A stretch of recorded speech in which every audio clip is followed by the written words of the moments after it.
নাফিস ঘুমিয়ে যাওয়ার কিছুক্ষণ পরে নিশি এসে নাফিসকে ডাকতে লাগলেন। এই যে হ্যালো। ও হ্যালো, আপনি কি ঘুমিয়ে পড়েছেন? কয়েকবার ডাকার পরে যখন দেখলেন যে নাফিসের উঠার কোনো নামগন্ধই নেই, নাফিস উঠতেছেই না, তখন নিশি নাফিসকে জোরে একটি ঠেলা দিলে নাফিস ঘুম থেকে উঠে যায়। আর নাফিস ভূত ভূত ভূত করে চেঁচাতে থাকে। নাফিসের চেঁচানি দেখে নিশি খিলখিলিয়ে হাসতে থাকে। তারপর নিশি লাইট জ্বালিয়ে বলল, কী রে, ভয় পেয়েছেন নাকি?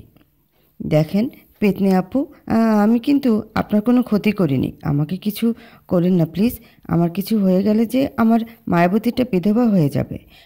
আপনার দোহাই লাগে, আমারে কিছু বলিয়েন না, আমার কোনো ক্ষতি করেন না। ওই কি প্যাচাল পারতেছেন? আমি ভূত না, আমি নিশি। বিশ্বাস না হলে চোখ খুলে দেখেন। তারপর নাফিস চোখ খুলে দেখলেন এবং বললেন, আপনাকে দেখতে একদম আমার বউ রাক্ষসী রানী কটকটি নিশির মতো। কি? আমি রাক্ষসী রানী কটকটি? তবে এবার তোকে খুন করে ফেলবো। পেতনি আন্টি আমাকে মারবেন?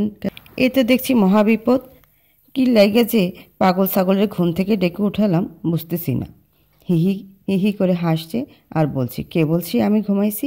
আমি তো কাঁথা মুড়ি দিয়ে হাসতেছিলাম 10 মিনিট পর্যন্ত। নিশি আমাকে হুট করে ডাক দিল। আমি একটু ঘুমানোর ভান করে শুয়েছিলাম। মনে মনে এটাই চাইছিলাম যে ও যখন ঠালা দেবে তখন উঠবো, আর উঠেই ভূত ভূত করে চেঁচিয়ে উঠবো। তারপর হয়তো সে ভয় আমাকে জড়িয়ে ধরবে। ফিলিংসটা তখন কতই না আনন্দের হতো। কিন্তু না, শালার এই তো দেখছি যে রাক্ষসের রানী কটকটি, ইনাকে ভূতের ভয় দেখালে কাজ হবে না। এটা কি পৃথিবীতে বাস করে নাকি নোয়াখালী থেকে আসছে আল্লাহ জানে। ভয় বলতে কিছুই নেই, মেয়েদেরকে তেলাপোকা বললেই ভয়ে জড়িয়ে ধরে। আর আমার কটকটিকে ভূতের ভয় দেখিয়েও কাজ হলো না। ঘড়ির দিকে তাকিয়ে দেখি কেবলমাত্র 11টা বাজে। তার মানে 12টার সময় ভূতের সিঙ্গেল দেবে। দেখি তখন কি নিশি ভয় পায় নাকি। এই যে হ্যালো, কি ভাবতেছেন? ঘুমাচ্ছি পেতনি আপু, আপনি একটু যান না, আমার ভয় লাগছে আপনাকে দেখে, আমি একটু ঘুমাবো। তারপর নিশি নাফিজের পাশে এসে বসলেন এবং কি মনে করে যেন নাফিজের হাতটা ধরে বললেন যে আমি জিন ভূত কিছুই না, আমি আপনার স্ত্রী নিশি, বুঝলেন? কি যে ভালো লাগছে না, আমার বউটা আজই আমার হাত ধরলো এই প্রথম। ফিলিংসটা বেড়েই চলছে। হুট করে ডাকলো, হুট করে এসে আমার হাতটা ধরলো। ভাবতে আনন্দ লাগছে। দেখি মায়াবতীকে একটু পটানো যায় কি না। মনে মনে বললাম, ওহ তাই নাকি, ভালো। তো ডাকলেন কেন বলেন? বিছানায় শুয়েছিলাম, লাইটটা অফ করে রেখেছিলাম যেন ঘুম আসে, কিন্তু না, কিছুতেই ঘুম আসতেছে না। কেমন যেন মনের ভিতর একটা শূন্যতা বিরাজ করতেছে। তাই ভাবলাম আপনার সাথে বসে বসে গল্প করি। তারপর নিশি অনেক বক্তব্য দিতে লাগলেন, আর নাফিস নিশির হাতের দিকে অপলক দৃষ্টিতে তাকিয়ে রয়েছে। নিশি যা বলতেছে সব নাফিজের মাথার উপর দিয়ে বাংলাদেশ থেকে মঙ্গল গ্রহে চলে যাচ্ছে। সেদিকে নাফিজের কোনো ভ্রুক্ষেপে নেই। নাফিজ ওর হাতটা দেখতেছে আর মনে মনে বলতেছে, আজকে আমাদের বিয়ের 3য়তম রজনী। প্রথম রজনীতে এই মেহেদি রাঙা হাতখানা দেখার সুযোগ হয়নি। অনেক স্বপ্ন ছিল যে বাসরাতে বউয়ের মেহেদি রাঙা হাতটা দেখব। আমার মায়াবতীর হাতে কোথাও যদি মেহেদি কম থাকে, তাহলে সেই জায়গায় আমি মেহেদি লাগিয়ে দিয়ে পূরণ করে দেব। আমি তো আমার হাতে মেহেদি লাগাতে পারবো না, এটা পুরুষের জন্য লাগানো ঠিক না। তাই আমি চেয়েছিলাম যে আমার মায়াবতীর হাতখানা মনের মতো করে সাজাবো, কিন্তু না, সেটা আর হলো না। নাফিজের বাসর রাতের কথা মনে পড়তেই চোখ দিয়ে এক ফোঁটা জল গড়িয়ে নিশির হাতে স্পর্শ করলো। তারপর নিশি তার হাতে পানি পড়া দেখে নাফিজের দিকে তাকালো এবং নিশি বুঝতে পারলো যে এতক্ষণ পর্যন্ত যা যা বকবক করছে নাফিস তা কিছুই শোনেনি, সব মাথার উপর দিয়ে গেছে।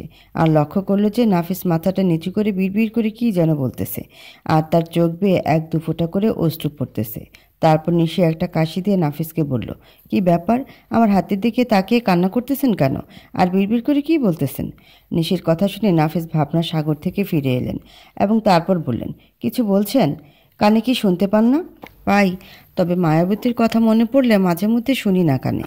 হুট করে নিশি ওর হাতটা ছাড়িয়ে দিয়ে একটু দূরে সরে গিয়ে বসলেন এবং তারপর বললেন, আচ্ছা, আপনার কি ঘুম পাচ্ছে খুব?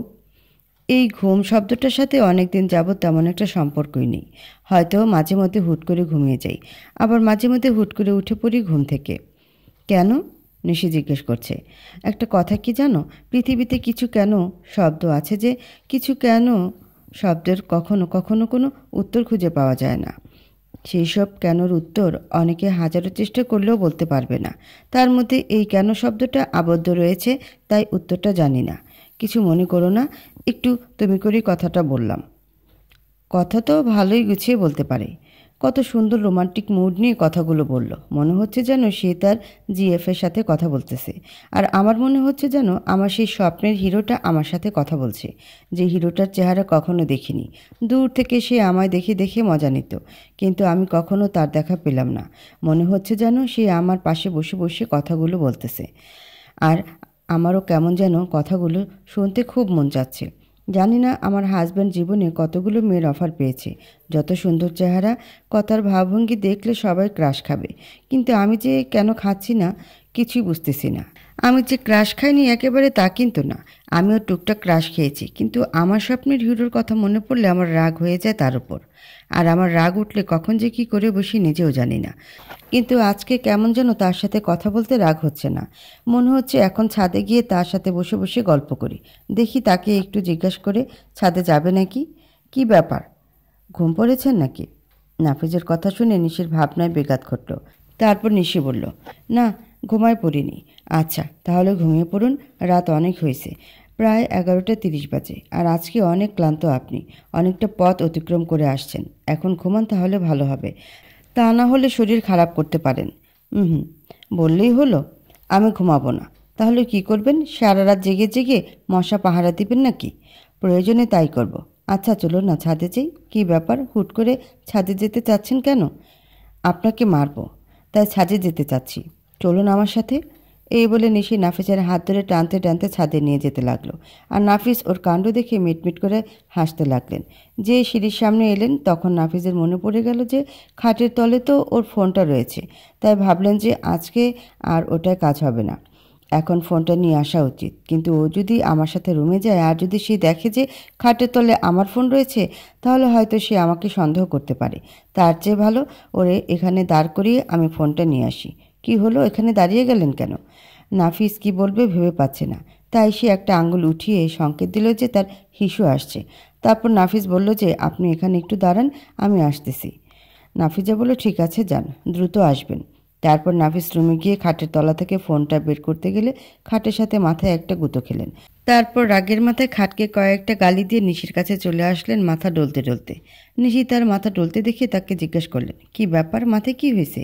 কিছু না, গুঁতো খেয়েছিলাম একটু। দেখে চলতে পারেন না? এই বুড়ো বয়সে গুঁতো খান মাথায়? কি, আমি বুড়ো? তাহলে কি, বুড়ো মফিজ একটা। এই যে কটকটি, আমি বুড়ো না বুঝলে, একদম ব্র্যান্ডের ভদ্র ছেলে। এই এই আমাকে কটকটি বললেন কেন? আমাকে মফিজ বললেন কেন? আর আপনি তো কটকটির মতনই, একটুও মায়াদয়া নেই, একদম নোয়াখালীর মেয়েদের মতো নিষ্ঠুর, আর বরিশালের মেয়েদের মতো ঝগড়াটে, এবং ঢাকার মেয়েদের মতো ভাবের ডিব্বা। আর আর ওই ওই চুপ, বেশি প্যাচাল পারতেছি। চলেন ছাদে চলুন, রাত শেষ হয়ে যাচ্ছে। খুব রেগে বলল নিশি। ঠিক আছে চলেন।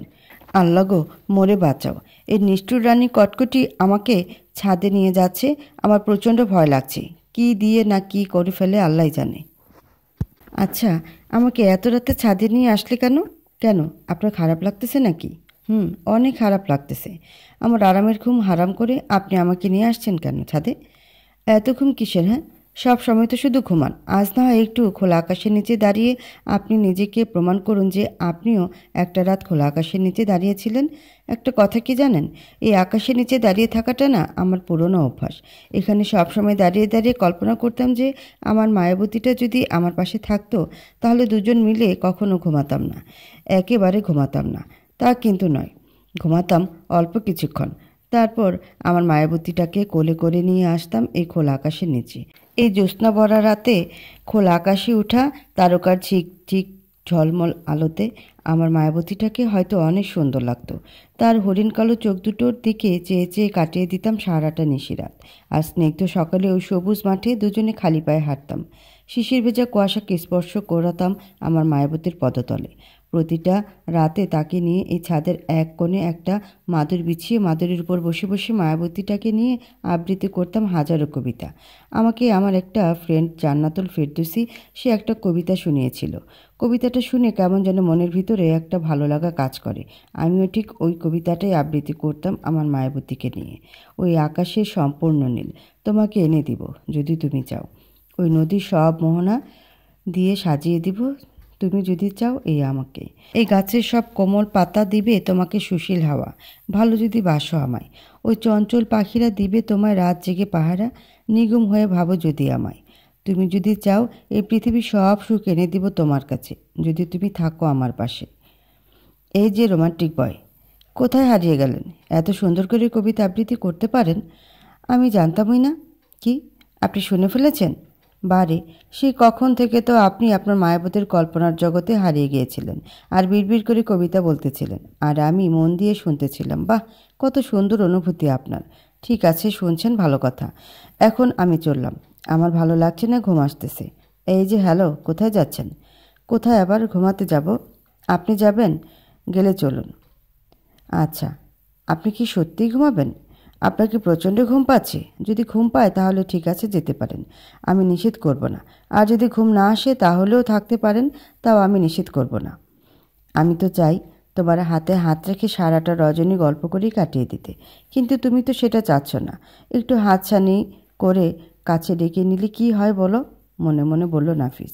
আচ্ছা, আপনার কাছে কিছু জানতে চাইবো, আপনি কি আমাকে বলবেন? নিশি বলল। ঠিক আছে, বলেন কি জানতে চান, তবে তার আগে আমি যেটা জানতে চাই সেটা বলুন। হ্যাঁ বলুন, কি জানতে চান? নিশি বলল। আচ্ছা, আপনার মনের মানুষটাকে, যার কারণে আমাকে স্বামী হিসেবে মানতে পারছেন না, কে আপনার মনের মানুষ? প্লিজ বলুন, আমি আপনার উপকার করার চেষ্টা করব, ক্ষতি করব না। ওহ, সে কথা, আমার মনের মানুষ কে এটা আদৌ আমিও জানি না, তাকে কখনো দেখিনি। কি অদ্ভুত ব্যাপার, তাই না? আসলে আমি যখন ক্লাস 9-এ পড়ি তখন প্রেম ভালোবাসি একটু বুঝতে শিখি। আমি লক্ষ্য করতাম যে আমাকে প্রতিদিন কে যেন ফুল দিত, আর ফুলটি সে কখনো আমার সামনে এসে দিত না, আমার বান্ধবীদের কাছে পাঠিয়ে দিত। প্রায় 1 বছর যাবৎ ফুল দিত, কোনো দিন গোলাপ, কোনো দিন জবা, কোনো দিন কদম, আবার কোনো দিন কচুর ফুলও দিত। তার এসব ফুল দেওয়া দেখে মাঝে মধ্যে মনের অজান্তে একা একাই হেসে ফেলতাম। তারপর হঠাৎ করে একদিন দেখলাম যে সে আমাকে লাভ লেটার দিয়েছে এবং সাথে করে ফুলও দিয়েছে। আমাকে অনেকবার অফার করেছে, কিন্তু আমি তাকে পাত্তা দিতাম না, কারণ তাকে তো আমি চিনি না, জানি না। 1 বছর যাবৎ ফুল দিয়েই গেছে, আর হুট করে চিঠি দিয়ে বলে যে সে নাকি ভালোবাসে। যাই হোক, আমার কোনো সাড়া শব্দ না পেয়েও সে আমাকে নিয়মিত ফুল দিত। এরকম করতে করতে এসএসসি পরীক্ষার কদিন আগের থেকে দেখতাম যে তার কোনো খোঁজ খবর নেই, আর সে আগের মতো আমাকে ফুলও দেয় না। শুধু ফুলই না, কিছুই দিত না। আমার বান্ধবীদেরকে ওর কথা জিজ্ঞেস করলে ওরা বলতো যে তার নাকি কোনো খোঁজ খবর নেই, সে এখন আর এই স্কুলে আসে না। তার এই কথা শুনে মনের ভিতরে কেমন যেন শূন্যতা বিরাজ করতে লাগলো, কেমন যেন অনেকটা টেনশন হতে লাগলো। তারপরে কেমন যেন আস্তে আস্তে আমিও তার প্রতি দুর্বল হয়ে যাচ্ছি, পড়ালেখাও তেমন করতেছি না। কিছুদিন পরে আমার পরীক্ষা, আর আমি পড়ালেখা এই মুহূর্তে ছেড়েই দিয়েছি। একদিন সকালবেলা আমি ঘুম থেকে উঠে ব্রাশ করতে করতে পুকুর পাড়ে যাচ্ছিলাম, তখন দেখতে পেলাম যে আমার বান্ধবী তাসফিয়া সে আমার দিকে আসতেছে। ওরে দেখে একটু অবাকই হলাম, কেননা এত সকালে ও এখানে কেন আসতেছে। তাসফিয়া আমার নিকটে এসে আমার হাতে একটা চিঠি দিয়ে চলে গেলেন। তারপর আমি কোনো রকম মুখটা ধুয়ে রুমে চলে গেলাম। রুমে ঢুকে রুমের দরজাটা আটকে চিঠিটা পড়তে লাগলাম। তারপর চিঠিটা পড়ে খুশিতে আত্মহারা হয়ে গিয়েছিলাম। তখন মনের অজান্তেই রুমের ভিতরে আমি জোরে জোরে চিৎকার করে বলতে লাগলাম, আমিও তোমাকে অনেক ভালোবাসি, আই লাভ ইউ। আমার জোরে জোরে চিল্লানি শুনে আমার মা রুমের ওপাশ থেকে বলে উঠল যে, কী রে, তুই কাকে ভালোবাসিস? আমি মায়ের কণ্ঠটা শুনে জিহ্বায় একটা কামড় দিলাম, আর অনেক লজ্জাও পেলাম। এখন মাকে যে কি বলবো তা ভেবে পাচ্ছি না। তারপর মা আবার জিজ্ঞেস করলে, তখন বললাম যে একটা কবিতা পড়তেছিলাম, কবিতার নাম ভালোবাসি। স্যার বলল যে কবিতাটা নাকি পরীক্ষায় আসবে, তাই জোরে জোরে এটা চিৎকার করে পড়তেছিলাম। আমার কথা শুনে মা আমাকে পাগলি বলে চলে গেল। আমি পাগলি কথাটা শুনে রাগ হলাম, আমাকে কেন পাগলি বলল। তারপর আয়নায় নিজেকে নিয়ে একটু সাজুগুজু করলাম আর নিজের উপর নিজেই ক্রাশ খেতে লাগলাম। তারপর কয়েকদিন পরে আমার পরীক্ষা শুরু হয়ে শেষও হয়ে গেল। তার কিছুদিন পরে তাসফিয়া একটা নাম্বার এনে দিলেন আর বললেন যে এটা নাকি মাহমুদের নাম্বার। আমি তখনই জানলাম ওর নাম মাহমুদ, এর আগে কোনোদিন জানিনি। তারপর ওরে ফোন দিয়ে অনেক কথাবার্তা হলো। এরই কিছুদিন পরে শুনতে পেলাম যে বাসা থেকে নাকি আমার বিয়ে ঠিক হয়ে গেছে। আমি মাহমুদকে বিয়ের কথা বললাম এবং বললাম যে আমার সাথে দেখা করো। তারপরও সে বলে যে সে নাকি বাসর ঘরে এসে একেবারে দেখা করবে, ও ব্যতীত নাকি কেউ আমারে বিয়ে করতে পারবে না। কিন্তু কই, আমি তো তার দেখা আজও পেলাম না। বাসর ঘরে ঢুকে শুনেছি আমার স্বামীর নাম নাকি নাফিস। আমি শুনে প্রচণ্ড রাগ হয়ে যাই। তারপর আমি মাহমুদকে ফোন দিলে ওর ফোন বন্ধ বলে। কিছুদিন পরে ওর নাম্বার থেকে একটা মেসেজ আসলো যে আমি জরুরি একটি কাজে আছি, আজ তোমার শ্বশুরবাড়ি যেতে পারবো না, তোমাকে আমি বউ বানিয়েই ছাড়বো, কয়েকটা দিন অপেক্ষা করো। আর হ্যাঁ, তুমি কিন্তু তোমার স্বামীকে কোনো অধিকার ফলাতে দিবে না, এইটুকুই বলেছিল। তারপর তো সবই দেখলেন এবং জানলেন। কি হলো বলে উঠলেন কেন? আরে আপনার লাভ স্টোরি শোনার জন্য মশারা আমায় হামলা করতেছে, শালার মশাটা জ্বালিয়ে ছাড়খাড় করে দিচ্ছি। এবার আপনারটা বলুন, নিশি বলল। এখন তো আপনারটা শোনা শেষ হলো না, আরও বাকি আছে, নাফিস বলল। ঠিক আছে বলুন, আরও কী কী শুনতে চান? তার সাথে কি আপনার আদৌ দেখা হয়নি? না, দেখা হয়নি। তার কণ্ঠটা খুবই সুন্দর, ঠিক একদম আপনার মতো। অদ্ভুত প্রেম, চুপিচাপি ভালোবাসা। আচ্ছা, আপনার মাহমুদ সে কি এমন চিঠি দিয়েছিল যেটা পড়ে আপনি খুশিতে আত্মহারা হয়ে গিয়েছিলেন? একটু বলবেন? রাত অনেক হয়ে গেছে, এখন চলুন নিচে যাই। ওই যে আমি জানতে চাইলাম আর আপনি রুমে চলে যেতে চাচ্ছেন। আরে রুমে চলুন, তারপর বলতেছি। এখানে প্রচুর মশা, তাই বলা সম্ভব হচ্ছে না। ঠিক আছে চলুন। তারপর ওরা রুমে চলে গেল আর নাফিস সোফায় শুয়ে পড়লেন এবং নিশিকে বললেন, ম্যাডাম এবার সে চিঠি লেখাটা কি শুনতে পারি? ঠিক আছে, বলতেছি শুনুন। প্রিয় মায়াবতী, চোখের শীতলতা, তোমার মায়াবী চোখের চাহনিতে ভরে ওঠে আমার মন। যখনই ওই মায়াবী চোখ দুটোর কথা মনে পড়ে তখনই আমার মনটা তোমাকে দেখার জন্য ছটফট করে ওঠে। তাই তো তোমায় না দেখতে পেয়ে লিখলাম 2 লাইনে কিছু কথা। আশা করি ভালো আছো। হ্যাঁ, ভালো থাকারই তো কথা, কারণ আগের মতো এই ছেলেটা আর তোমায় ডিস্টার্ব করে না, তোমার পথের কাঁটা হয়ে দাঁড়ায় না। আমি চাই তুমি সব সময় সদা সর্বদা ভালো থাকো। তোমার মুখের চাঁদমাখা হাসি দেখলে যে আমারও ভালো লাগে। তোমার আনন্দই আমার আনন্দ, তোমার কষ্টই আমার কষ্ট। জানো, এই কয়টা দিন তোমাকে ছেড়ে থাকতে খুবই কষ্ট হয়েছে। তোমাকে ছাড়া এক একটা মুহূর্ত আমার কাছে মনে হচ্ছে যেন এক একটা বছরের সমান। তবুও তোমাকে হাসি খুশি রাখার জন্য এই কয়টা দিন ডিস্টার্ব করিনি। তোমার বান্ধবী আমাকে বলল যে তুমি নাকি আমার টেনশনে পড়ালেখা খাওয়া দাওয়া ছেড়ে দিয়েছ। তোমার কয়েকদিন বাদে পরীক্ষা আর তুমি এখন পড়ালেখা করতেছো না ঠিকমতো। এটা শুনে খুবই কষ্ট পেয়েছিলাম, তাই তো সমস্ত কষ্টকে চৌকির তলে রেখে দূর থেকে তোমাকে একটা নজর দেখে লিখতে বসেছিলাম কিছু কথা। তুমি মনোযোগ সহকারে পড়াশোনা করবা, কখনো কোনো টেনশন করবা না। জানি না আমাকে আদৌ ভালোবেসেছো কি না, হয়তো ভালোবাসতেও পারো। মেয়েদের মন তো আবার জোয়ার ভাটা, কখন কোনটা চলে আসে বোঝাই যায় না। তবে আমি তোমাকে মন থেকে ভালোবাসি। তোমার কথা আমার বাবা মাকেও বলেছি, তারা তাদের সন্তানের সুখ দেখতে চায়, তাই আমার কোনো চাওয়া ত্রুটি রাখতে চায় না। আমি তো তোমায় প্রতিদিন দেখি, কিন্তু তুমি তো আমায় চেনো না। জানি না কখনো তোমার সামনে আসলে কি আমাকে দেখে তুমি আমায় লাভ করবা কি না। তাই তো ভেবেছিলাম তোমার সাথে বাসর ঘরেই দেখা করব। পরে চিন্তা করলাম বিয়ের আগে একবার দেখা করলে ভালো হতো, তাই ভেবেছি তোমার পরীক্ষা শেষ হলে তোমার সাথে দেখা করব। আচ্ছা যাই হোক, চিঠির পাতায় মানুষ এসব লিখে না, আমি একটু অতিরিক্ত লিখে ফেললাম কিছু কথা। এটা আমার পুরনো অভ্যাস, চিঠি লেখার অভ্যেস নেই তো, তাই কি লিখতে হয় সেটা জানি না। 2 দিন পরে তোমার পরীক্ষা, মনোযোগ সহকারে পড়বা আর তোমার বাবা মাকে আমার সালাম জানাবা। সুন্দরভাবে পরীক্ষা দিতে পারো যেন এই প্রত্যাশা রইল। এগিয়ে যাও আগামীর পথে। বাবা মায়ের মুখ আলোক উজ্জ্বল করো, এই কামনা করি তোমার জন্য। আমার জন্য দোয়া করিও আর আমার হাজারো ভালোবাসার মধ্য থেকে একমত ভালোবাসা নিও আর নিজের প্রতি যত্ন নিও। ইতি, আমি তোমারই একজন। এটাই ছিল তার লেখা। জানেন, তখন আমি এই লেখাটা পড়ে হাসি দিয়েছিলাম। তার প্রতিটা চিঠির নিচেই লেখা থাকতো, আমি তোমারই একজন। নিশি কথা বলে যাচ্ছে আর নাফিস মনে সুখে ঘুমাচ্ছে। নিশি এগুলো দেখে প্রচণ্ড রেগে গেলেন, তারপর নাক মুখ ফুলিয়ে চুপটি করে ঘুমিয়ে পড়লেন। সকাল, মুয়াজ্জিনের সুললিত কণ্ঠে আজানের ধ্বনি শুনে নাফিসের ঘুম ভেঙে গেল। তারপর নিশিকে ডেকে দিয়ে নাফিস জরুরত সারতে চলে গেলেন। অজু ইস্তেঞ্জা করে চলে গেলেন মসজিদের পানে নামাজের জন্য। নামাজ পড়ে বাসায় এসে দেখলেন যে নিশি বসে বসে কী যেন ভাবতেছে। তারপর নাফিস নিশিকে ডাক দিয়ে বললেন, কি ব্যাপার, কি টেনশন করতেছেন? কই কিছু না তো। তাহলে থুতলাচ্ছেন কেন? কি নিয়ে টেনশন করতেছেন জানতে পারি?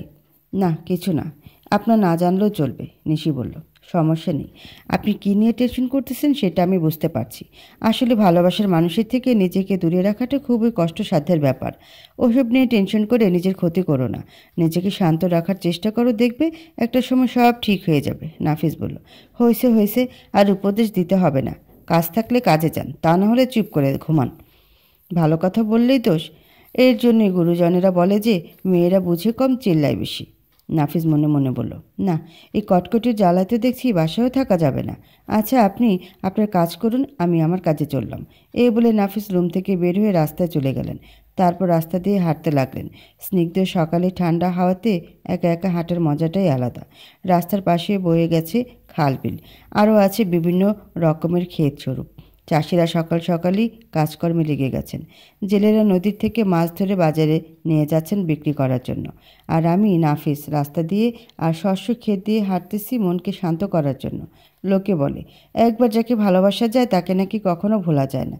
আসলেই তাই, ভালোবাসাটা এরকমই যেন, শুধু মানুষকে কষ্ট দেয়। এই সুন্দর সকালে শস্য ক্ষেতের পাশ দিয়ে যখন হাঁটি তখন মনে হয় আমি যদি আমার মায়াবতীর হাতটা ধরে এই শস্য ক্ষেতটা পাড়ি দিতে পারতাম, তার হাতে হাত রেখে যদি বলতে পারতাম, যান চলো না, আজ এই পথটি হেঁটে হেঁটে শেষ করে দিই। কত সুন্দর প্রকৃতির দৃশ্য, এসব শুধু তোমার আর আমার জন্য হয়তো সাজিয়ে রেখেছেন আল্লাহ তাআলা। চলো না একটু হাঁটি, তোমার হাতে হাত রেখে সারাটা জীবন এভাবেই হাঁটবা। ইস, তখন কতই না ভালো হতো। এই আনন্দ আর চিন্তা ভাবনা শুধু মনে মনে রয়ে গেল, প্রকাশ করার মতো কাউরে পেলাম না সাথে। আনমনে সরিষা ক্ষেতের পাশ দিয়ে হেঁটেই যাচ্ছিলাম। হঠাৎ করে মনে হলো কে যেন পেছন থেকে আমার হাতটা ধরল। পেছনে ফিরে দেখি আমার সেই ছোটোবেলার বান্ধবী তানিশা। অনেক দিন পরে আজ তানিশাকে দেখলাম। তানিশা আর আমি একই সাথে বড় হয়েছিলাম, দুজনে একই সাথে স্কুলে ভর্তি হয়েছিলাম, দুজন মিলে হাসি ঠাট্টা করতাম। ক্লাস 8-এ ওঠার পরে তানিশা আজ শহরে চলে গিয়েছিল। তারপর আবার ইন্টার ফার্স্ট ইয়ারে আমরা একই কলেজে ভর্তি হয়েছিলাম। তানিশা দেখতাম সবসময় আমাকে টুকটাক শাসন করত। এক প্রকার বন্ধু হিসেবেই আমরা থাকতাম। আমার মনে হতো তানিশা আমাকে লাইক করত, মনে মনে টুকটাক ভালোবাসত। বন্ধুত্বটা নষ্টের ভয়ে হয়তো ওর মনের কথাটা বলেনি তখন। মেয়েটাকে দেখলে যে কেউ ক্রাশ খাবে, শুধু আমি বাদে, কারণ আমার তো মায়াবতী আছে।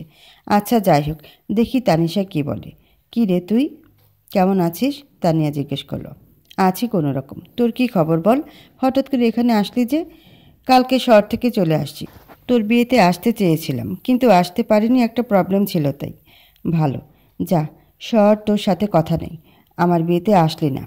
আর তোর এত প্রবলেম ছিল, আমাকে তো একটু জানাতে পারতি, সেটাও করলি না। কী করে আসবো বল, আমি যে তোর সাথে অন্য কারো সহ্য করতে পারি না। কতটাই না লুকিয়ে লুকিয়ে তোকে ভালোবেসে গেছি, আমারই যে দোষ। আমি যদি তোকে মনের কথাটা তখন বলে দিতাম, তখন হয়তো আমি আমার ভালোবাসার মানুষটাকে পেতাম। বিড়বিড় করে বলল তানিশা। কী রে, কী বলতেছিস বিড়বিড় করে? না, কিছু না। আচ্ছা বল, ভাবি কেমন আছে? আছে ভালোই। বাসায় বউ রেখে এত সকালে এখানে কি করতেছিস? কিছু না, এমনি হাঁটতেছি। তুই তো জানিসই আমি এই শস্য খেতে হাঁটতে পছন্দ করি। তোর চেহারার ভিতরে আমি কেমন যেন একটা চিন্তার রেখা দেখতে পাচ্ছি। প্লিজ একটু বল না, ভাবির সাথে কি কিছু হয়েছে নাকি? কি আর হবে, যা হয়েছে তাই বল। ঠিক আছে শোন, তারপর বিয়ের পর থেকে এই পর্যন্ত যা যা ঘটেছে সব বললাম। এত কিছু হয়ে গেল? ক্রিং ক্রিং আমার ফোনটা বেজে উঠল। ফোনটা হাতে নিয়ে দেখি একটা অচেনা নাম্বার থেকে ফোন আসছে। ফোনটা রিসিভ করলাম। তারপর লোকটা যা বললো সেটা শোনার জন্য কখনো প্রস্তুত ছিলাম না। আমার মনে হচ্ছে যেন পা থেকে মাটি সরে গেছে, চারিদিকে অন্ধকার হয়ে আসছে। ফোনটা হাত থেকে পড়ে গেল। আমাকে এরকমভাবে দাঁড়িয়ে থাকতে দেখে তানিশা জিজ্ঞেস করলো, কী রে, কী হয়েছে? আমি এখন হাসপাতালে যাব। তুই কি যাবি? নাফিস বলল। কাঁপা কাঁপা কণ্ঠে বললাম, কী জন্য হাসপাতালে যাবি বলবি তো? বলার সময় নেই, গেলে চল না, তা না হলে এখানে বসে থাক। ঠিক আছে চল, আমিও যাব, তানিশা বলল। যা, বাসায় গিয়ে ফ্রেশ হয়ে নে, আমি বাসা থেকে একটু আসতেছি। নাফিস বলল, ঠিক আছে যাচ্ছি। তারপর দ্রুত একটি দৌড় মেরে বাসায় চলে গেলাম। বাসায় গিয়ে সোফায় বসে বসে হাঁপাতে লাগলাম। আমার বুকটা মনে হচ্ছে যেন ছিন্ন বিচ্ছিন্ন হয়ে যাচ্ছে, কলিজাটা ফেটে যাচ্ছে মনে হয়। চোখ বেয়ে অঝোর ধারে বৃষ্টি হচ্ছে, কান দিয়ে মনে হচ্ছে যেন ধোঁয়া বের হচ্ছে। এটা আমি কি শুনলাম? এটা কি করে হলো? মনের ভিতর শুধু হাহাকার করতেছে, মাথাটা ভন ভন করছে। কিছুক্ষণ পরে দেখলাম নিশি আসছে। নিশিকে দেখে আমি জড়িয়ে ধরে কান্না করে দিলাম। আমার কান্না দেখে নিশি আমাকে জিজ্ঞেস করলো, আরে আপনি কান্না করতেছেন কেন, কি হয়েছে বলেন তো? কান্নাটা একটু বন্ধ করুন, আপনার কি হয়েছে একটু বলুন। ছেলেদের এরকম করে কান্না করতে নেই, প্লিজ বলুন। নিশিকে ছেড়ে দিলাম। এই প্রথম নিশিকে জড়িয়ে ধরেছিলাম মনের অজান্তেই। নিশিকে ছেড়ে দিয়ে বললাম, আমাকে কি এক গ্লাস পানি দিবেন? আমার গলাটা শুকিয়ে গেছে, প্লিজ এক গ্লাস পানি দিন। ঠিক আছে, দাঁড়ান দিচ্ছি। তারপর নিশি পানি এনে দিল আর আমি এক ঢুকি সবটুকু খেয়ে নিলাম। তারপর নিশিকে বললাম, আমি একটু ঢাকা হাসপাতালে যাচ্ছি, জানি না কবে কখন ফিরবো। যদি কোনোদিন না ফিরি তাহলে ক্ষমা করে দিও। আমার দ্বারা কোনো কষ্ট পেলে ক্ষমা করে দিও। নিজের যত্ন নিও, বাবা মাকে দেখিয়ে রেখো, আর আমার জন্য খাঁজ করে দোয়া করিও। এই বলে আমি আমার ব্যাগটি নিয়ে ঢাকা সিটি হাসপাতালে যাওয়ার জন্য বের হলাম। কী দিয়ে কী ঘটে গেল হুট করে কিছুই বুঝতেছি না। রাজ আর রাকিব চলে আসছে আমাদের নেওয়ার জন্য। তারপর আমরা চারজন একটা গাড়িতে উঠে হাসপাতালের উদ্দেশ্যে রওনা হলাম। নাফিসকে এভাবে হুট করে বাসা থেকে চলে যাওয়া দেখে নিশি হতভম্ব হয়ে দাঁড়িয়ে রইলেন। ওর মাথায় যেন কোনো কিছুই কাজ করতেছে না। লোকটার এমন কি হলো যে সে কাউকে কিছু না বলে কান্না করতে করতে চলে গেল? আমাকেও তো একটু বলতে পারতো, তাই না? আমাকেও সে কিছুই বলল না। নিশির মাথায় এই বিষয়টা শুধু ঘুরপাক খাচ্ছে। হঠাৎ তার মনে হলো কে যেন ওর কাঁধে হাত রাখলেন। কাঁধে কারো হাতের স্পর্শ পেয়ে নিশি তার দিকে ফিরে দেখলেন যে তার শাশুড়ি মানে নাফিজের মা ওর কাঁধে হাত রাখছেন। তারপর নিশিকে নাফিজের মা বললেন যে, কী রে মা, তোর কি মন খারাপ? এখানে এরকমভাবে দাঁড়িয়ে আছিস কেন? আর তোর চোখের কোণে পানি জমে আছে কেন? না মা, কিছু না, এমনি বাড়ির কথা মনে পড়ছিল তো, তাই একটু মনটা খারাপ হয়ে গেছে। আমি জানি নাফিজ চলে গেল দেখে তোর মনটা খারাপ, তাই না? মাথা নাড়িয়ে হ্যাঁ সূচক জানালো। কোনো টেনশন নিস না, দেখবি নাফিস আবার কদিন পরই এমনিতেই চলে আসবে। এটা ওর ছোটবেলার অভ্যাস। কারো উপর রাগ করে কোথাও চলে গেলে এরকম কান্না করে চলে যাবে। আর আমাকে বলতো যে আমি আর আসবো না, আমার জন্য দোয়া করিও। কিন্তু দুদিন পরে দেখতাম যে পাগলা তার রুমে বসে বসে গেম খেলতেছে। তুই কোনো টেনশন নিস না মা, দেখবি ও ঠিকই আবার চলে আসবে। ওর মনকে সান্ত্বনা দেওয়ার জন্য একটু নাটকীয়ভাবে বললাম। মা বলল, কিন্তু মা, আপনার ছেলে বলল যে সে নাকি হাসপাতালে যাচ্ছে। কি হাসপাতালে? ওখানে কেন যাবে? বুঝেছি, মনে হয় ওর কোনো বন্ধু হাসপাতালে আছে, তাই হয়তো তাকে ওরা দেখতে যাচ্ছে। একটা কথা কি মা জানিস, এই নাফিজরা যেগুলো বন্ধু আছেন সবাই সবসময় মিলতাল দিয়ে থাকে। মনে হয় যেন ওরা একই মায়ের সন্তান। ওরা কখনো কাউকে ছেড়ে থাকবে না। বন্ধুত্ব যে কাকে বলে তা ওদেরকে না দেখলে বুঝতেই পারবি না। নাফিস, রাজ, রাকিব, তামিম, খালিদ, এই পাঁচজনে সবসময় একসাথেই থাকবে। কেউ কাউকে রেখে কোথাও যাবে না। হয়তো এখন ওদের ভিতরে কেউ অসুস্থ হয়ে পড়েছে, তাই ওরা চলে গেছে তারে দেখতে। আচ্ছা মা, ওসব বাদ দে, এখন যা একটু বিশ্রাম কর, দেখবি মনটা হালকা হয়ে গেছে। আর ওর জন্য শুধু শুধু কোনো টেনশন করিস না। ঠিক আছে মা। তারপর নিশি একটু রেস্ট নিতে চলে গেলেন আর তার শাশুড়ি সে তার কাজে চলে গেল। নাফিসরা হাসপাতালে প্রবেশ করলেন। হাসপাতালের ভিতরে ঢোকার পরে দেখতে পেলেন যে ওর বন্ধু খালিদ চলে আসছে। খালিদের বাসা এখানে, তাই ও এখানেই ছিল। তারপর খালিদ এসে নাফিসদের একটা রুমের দিকে নিয়ে গেলেন। খালিদের চোখ বেয়ে অঝোর ধারায় বৃষ্টি হচ্ছে। রুমের সামনে যত যাচ্ছি ততই বুকের ভিতরে কেমন যেন ধুপধুপ করতেছে। চিন্তা আর টেনশনে যেন মাথা কাটা যাচ্ছে। রুমের ভিতরে ঢুকে দেখতে পেলেন যে সাদা পোশাক পরা একটা লাশ হয়ে আছে। তারপর নাফিজ ওর সামনে গিয়ে কাপড়টা সরিয়ে নিলেন। কাপড়টা সরানোর সাথে সাথে নাফিজ আনিফা বলে চিৎকার করে উঠলেন। ওখানে পড়ে যেতে লাগলে ওর বন্ধু তামিম গিয়ে ওরে ধরে মাটিতে শুয়ে দিল। নাফিজের জবান বন্ধ হয়ে গেছে, হয়তো জ্ঞান হারিয়ে ফেলেছে। তারপর ওর বন্ধুরা সবাই লাশটাকে দেখলেন। লাশটাকে দেখে ওদের মধ্যে থেকে তানিশা বলে উঠল যে, আচ্ছা, এই আনিফা মেয়েটাকে, যার জন্য নাফিস এরকম করে কান্না করতেছে? আমি তো মেয়েটাকে চিনি না, জানি না, কখনো দেখিও নি। প্লিজ তোরা একটু বল তুই মেয়েটাকে। নাফিসকে আগে সুস্থ করে তুলতে হবে, তারপর সব তোরে বলবো। ডাক্তারকে ডাকতো। তারপর হাসপাতালের একটা ডাক্তারকে ডাকলে সে এসে নাফিসের অবস্থা দেখে নিলেন। তারপর ওর বন্ধুদেরকে বললেন যে, দেখেন, আপনাদের বন্ধু মনে হয় অনেক টেনশন করেছিল, তাই সে মাথার চক্কর খেয়ে পড়ে গেছে। টেনশনের কোনো কারণ নেই, সে পরিপূর্ণ সুস্থই আছে, শুধু অতিরিক্ত টেনশনের ফলে এই অবস্থা হয়েছে। আমি কিছু ওষুধ লিখিয়ে দিচ্ছি, আপনারা শুধু ওষুধগুলো কিনে ওরে খাওয়াবেন। আর হ্যাঁ, তার সাথে কেউ বেশি কথাবার্তা বলবেন না, তাহলে তার সমস্যা হতে পারে। ডাক্তার বলল, ঠিক আছে ডাক্তার সাহেব, আপনাকে অসংখ্য ধন্যবাদ, বন্ধুরা বলল। তারপর ডাক্তার সাহেব তার চেম্বারে চলে গেলেন আর ওরা নাফিজের মাথায় হাত বোলাতে লাগলেন। ওদের সবার চোখেই জল, কারণ এত সুন্দর একটা ফুটফুটে সন্তান ওদের মাঝ থেকে চলে গেল, সেটা কেউ মেনে নিতে পারছে না। সবাই চুপ করে বসে রয়েছে আর দোয়া দরুদ পাঠ করতে লাগলেন। কেউ কোনো কথা বলছে না। সকলে নীরবতা ভেঙে তানিশা বলল যে, এই তামিম, প্লিজ আমাকে একটু বল না মেয়েটাকে, আমার মন যে আর সইতেছে না, শোনার জন্য মনটা ছটফট করতেছে, প্লিজ একটু বল না। ঠিক আছে তাহলে শোন। একদিন নাফিজ আর আমি রাতের বেলায় একটা জমির পাশ দিয়ে বাসা যাচ্ছিলাম। হঠাৎ করে কোথা থেকে যেন কান্নার আওয়াজ পাচ্ছিলাম। নাফিস কান্নার শব্দ পেয়ে আমাকে বলল যে, তামিম, দেখ তো কোথায় কে যেন কান্না করতেছে। আমি মনে করেছিলাম এই রাতের বেলায় হয়তো কোনো জিন ভূতের প্রভাব থাকতে পারে, হয়তো কোনো জিন বা ভূতে কান্না করতেই পারে। তাই এই ভেবে ওরে বলেছিলাম যে, দোস্ত, এটা তোর মনের ভুল, হয়তো ওসবে কান্দিস না, বাসার দিকে চল। না, এটা কোনো জিন ভূতের কান্না না, এটা কোনো একটা জীবন্ত শিশুর কান্না। আমি দেখতেছি কোথায় কে কান্না করতেছে। আমি নাফিসকে বাধা দিতে পারলাম না। ও একটা টর্চ লাইট নিয়ে খুঁজতে লাগলেন। কিছুক্ষণ পরে দেখতে পেলাম যে ও কোথা থেকে যেন একটা বাচ্চা কোলে করে নিয়ে আসছে। মেয়েটা ফুটফুটে সুন্দর। কোন মায়ের সন্তান সেটা কেউ জানে না। এরকম হতভাগা কে যে তার এরকম কোমলমতি সন্তানটাকে এই জমিতে ফেলে চলে গেল। হায় রে মানুষ, এত নিষ্ঠুর হয় কি করে? তারপর আমি নাফিসকে বললাম যে, দোস্ত, এখন এই বাচ্চাটাকে কি করবি? কেন? আমি তাকে লালন পালন করব। আজ থেকে ওর নাম আনিফা জান্নাত, আর আজ থেকে আমি ওর বাবা। তারপর থেকে নাফিস ওরে লালিত পালিত করতে লাগলেন। আমরা যে রুমটাতে থাকতাম, ওই রুমটাতে থাকতাম হলো 3 জন, আমি, নাফিস আর খালিদ।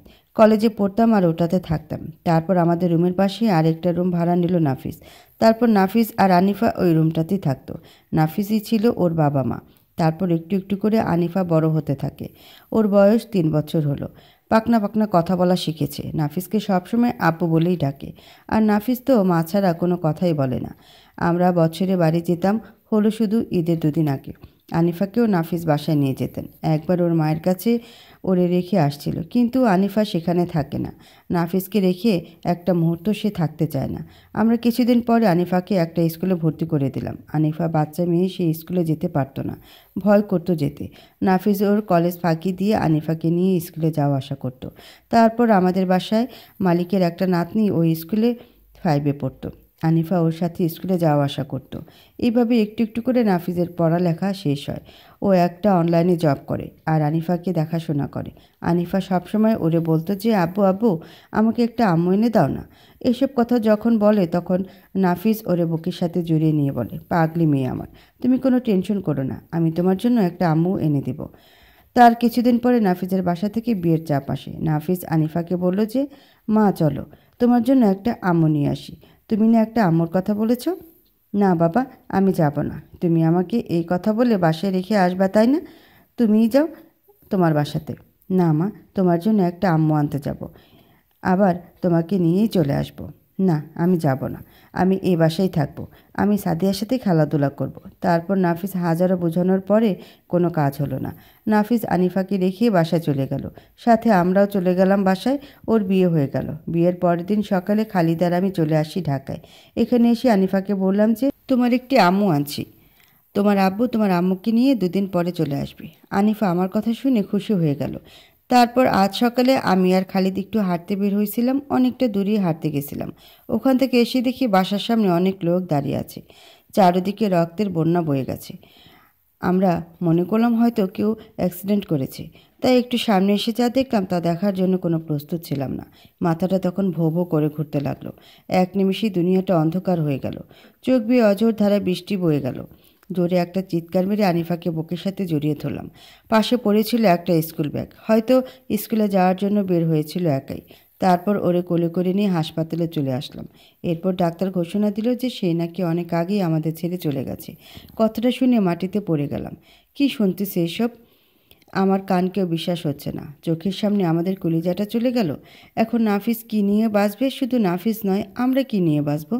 আমাদের নয়নমণিটাই যে আমাদেরকে রেখে একাই চলে গেল। তামিমের কথা শুনে কেউ চুপ করে থাকতে পারলেন না। সকলে হাউমাউ করে কেঁদে দিল। আজ ওদেরকে সান্ত্বনা দেবার যে কেউ নেই। আজ সকলের কলিজাটা যে চলে গেল। তাই তো নাফিস বাসায় নিশিকে এই কথাটাই বলে আসছিল যে আর হয়তো ফিরবে না। কী জন্যই বা সে ফিরবে? যার জন্য এত কিছু করতে গেল সে আজ চলে গেল আমাদের ছেড়ে। তারপর কিছুক্ষণ পরে নাফিজের জ্ঞান ফিরল। নাফিজের চোখের সামনে আনিফাকে এভাবে দেখে জোরে জোরে চিৎকার করে কান্না করতে লাগলেন। আজ নাফিজকে সান্ত্বনা দেবার নেই কেউ। কেউ এই কথাটা বলার মতো নেই যে, বাবা তুমি কান্না করতেছো কেন? তুমি কান্না করলে আমার সহ্য হয় না। প্লিজ বাবা একটু হাসো। আজ আর এই কথাটা ভেসে আসতেছে না। ওর কান্না দেখে কেউ থেমে থাকতে পারল না। বুকের ভেতর শুধু হাহাকার করছে।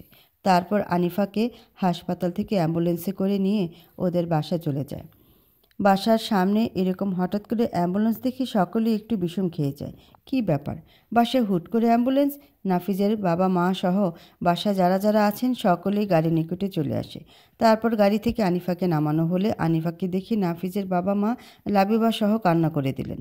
আর নিশি চেয়ে চেয়ে দেখতে লাগলেন। নিশি তো জানে না যে এই মেয়েটাকে, ওর মনেও একই প্রশ্ন। সকলের কান্না দেখে নিশি গিয়ে সবাইকে সান্ত্বনা দেবার চেষ্টা করতে লাগলেন।